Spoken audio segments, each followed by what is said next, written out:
À votre bon cœur, messieurs, dames. Pour une petite fille qui veut passer son permis. Et Camille, qu'est-ce que tu fais là? Bah, c'est pour passer mon permis. En France, c'est trop cher. Du coup, j'ai tout calculé. Si je fais mon livret A, que je fais 75 heures d'heures sup par semaine et que je vende mes organes, ben, il me restera plus que 700 € à récolter. C'est vrai que passer son permis en France, c'est une vraie galère. Mais certains jeunes ont trouvé la solution. Ils vont passer leur permis à l'étranger, en Espagne par exemple, où l'examen est beaucoup plus simple, plus rapide et surtout plus économique. Alors Camille, attends. Si tu as fait tout ça pour payer ton permis, une fois que tu l'auras, comment tu vas faire pour payer ta voiture? Tout prévu. Regarde. S'il vous plaît, à votre bon cœur.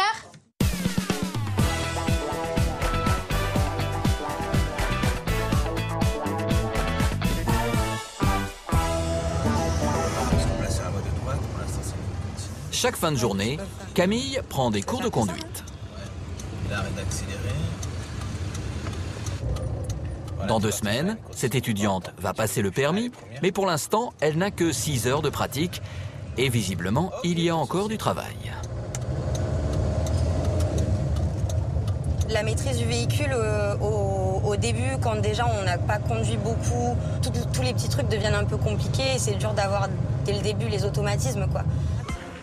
Vous allez me dire, voilà un cours de conduite a priori bien banal, mais nous ne sommes pas à Béziers, où Camille réside habituellement. Non, non, nous sommes de l'autre côté de la frontière, regardez, à Barcelone.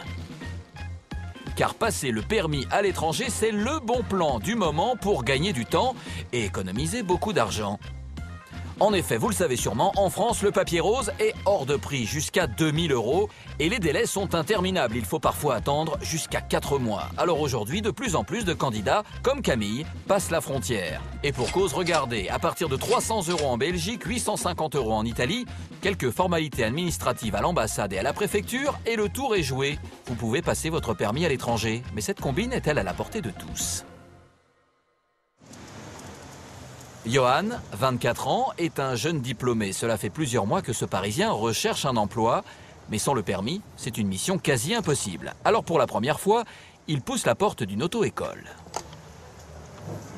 Bonjour, je viens pour quelques renseignements, s'il vous plaît. Bien sûr, installez-vous, je vous en prie. Le discours de la vendeuse va être très clair. Notre candidat va devoir casser sa tirelire et ce n'est pas négociable. Si t'es au niveau, le permis te coûte 1875, c'est tout.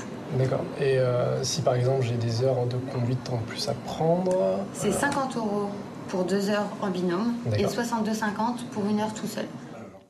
Oula, Johan va devoir signer un gros chèque et être aussi sacrément motivé. Qui se trouve ici. Donc au tout début, il y a la séance d'évaluation. C'est en plus des 40 heures de code. Pour la conduite, c'est 45 heures de formation, mais on travaille à plusieurs. On travaille en binôme ou en trinôme. Donc ça vous fait 20 heures de conduite effective et 45 heures passées dans la voiture. On est un peu perdu. Au total, notre candidat devra donc passer 96 heures à l'auto-école, dont 20 heures de conduite obligatoire en France. Mais attention, en plus, il n'a pas le droit à l'erreur. Imaginons que je loupe le permis la première fois. Combien de temps va se passer en fait entre le moment où je vais pouvoir le repasser? Alors, c'est en cas d'ajournement, minimum 4 mois. On dit minimum 4 mois à nos élèves pour pas leur donner de faux espoirs. D'accord, pas le choix donc pour notre candidat qui finira par accepter cette proposition. Il devra donc payer 1875 € et attendre 3 mois minimum. Chance de réussite 60%. Mais un jeune entrepreneur a décidé de bousculer ce marché. À Barcelone, dans cette auto-école du centre-ville, un homme enseigne à ses élèves le code de la route. Répondez tous sur votre feuille. Savoir faire la différence entre les 2 routes conventionnelles. Et vous ne rêvez pas, ici, on parle français. Donc, je vous rappelle qu'une voie mesure... Il y a 1 an, Mike était salarié dans une auto-école en Catalogne. Mais voyant de nombreux francophones tenter leur chance, il décide de monter sa propre entreprise, uniquement pour les Français. C'est la même chose qu'en France, c'est-à-dire que bon, le code, la conduite, simplement, peut-être que le code est un peu plus simple dans le sens que les termes ne sont pas si compliqués et qu'ils ne cherchent pas trop la petite bête, c'est des réponses simples en plus. Et la conduite, ils sont un peu, pas plus lasses, mais ils sont plus dans la globalité. Si tout c'est bien dans la globalité, ils ne voient pas pourquoi le permis ne passerait pas. Ça a l'air plus facile, et pour le code, pas besoin d'être bilingue. L'épreuve se déroule sur un ordinateur, et les questions sont simplifiées au maximum. Alors quelques notions d'espagnol peuvent suffire. Et bonne nouvelle pour les plus fainéants, on peut aussi passer l'épreuve en français. Et donc, tous les véhicules avec remorque. Et Mike a un autre atout. Ça veut dire quoi, remorque légère? Ici, on a des examens toutes les 2 semaines, tandis qu'en France, pour avoir des dates d'examen, c'est repousser. La rapidité, voilà l'argument qui a attiré tous ces Français. 100 depuis l'ouverture. S'ils sont si nombreux, c'est que contrairement à chez nous, en Espagne, il n'y a pas de pénurie d'examinateurs. Passer le permis à vitesse grand V, voilà ce qui a séduit Camille, une candidate impatiente. À 23 ans, il ne lui manque que ce précieux sésame pour décrocher son premier boulot. Cela fait 1 mois qu'elle vit à Barcelone, chez un ami. Attention, hein, t'es dans le parc de Montjuïc, je te rappelle maximum 40, tu peux pousser jusqu'à 45 parce que bon, comme tu vois que c'est une montée. Apprendre à conduire loin de chez elle, eh bien ce n'est pas ça qui va perturber cet élève. Moi, j'ai pas l'impression d'être à 500 km de chez moi. J'ai l'impression que c'est un peu pareil, quoi. Au niveau de la conduite, ça change pas trop. On a à peu près le même code de la route. Pour Camille, passer le permis en Espagne revient à 900 €, 2 fois moins cher qu'en France. Et 1 mois suffit pour décrocher le papier rose.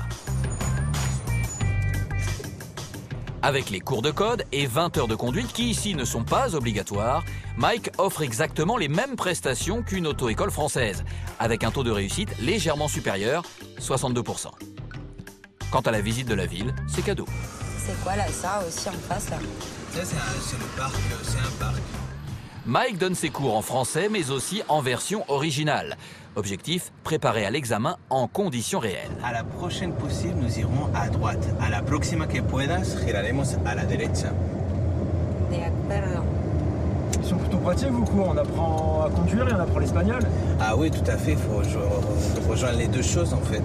Mais c'est surtout parce que l'examinateur, il va leur parler en espagnol. Donc, il faut tout de même savoir ce que ça veut dire droite, gauche. Et si Camille ne comprend pas tout ce que lui dira l'examinateur espagnol, Mike aura le droit d'intervenir pour traduire en français. À demain. Ciao. Nous voici sur les Ramblas à la nuit tombée. Camille se fond parmi les touristes. Pour elle, passer le permis à Barcelone veut dire aussi se payer quelques vacances. C'est une ville quand même super sympa que j'avais pas eu l'opportunité encore j'avais pas eu l'opportunité d'aller. Et voilà, là ça me permet de faire quelques musées, de me balader la journée et voilà, de profiter un peu de l'ambiance de la ville aussi le soir vu que c'est quand même ultra festif, quoi. Camille a encore une quinzaine de jours pour profiter du charme de la capitale catalane avant de rentrer en France avec, si tout va bien, le permis en poche.